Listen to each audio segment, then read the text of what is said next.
today I'm going to show you what I eat in a day. So let me show you that now.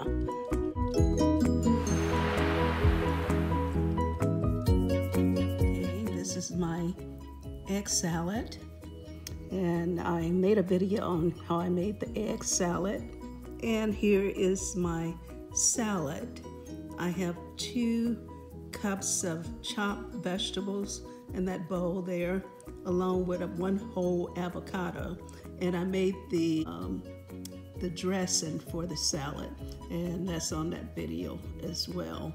So this is what I eat in a day, and I'm gonna start on this, and I'm gonna show you when I finish everything. This egg salad is so good. Haven't started on my salad yet. I usually start on my egg salad and finish with my my green salad. But the egg salad is so good. You have to try this recipe. It's all gone. It was so good. I guess I'll start on my salad now.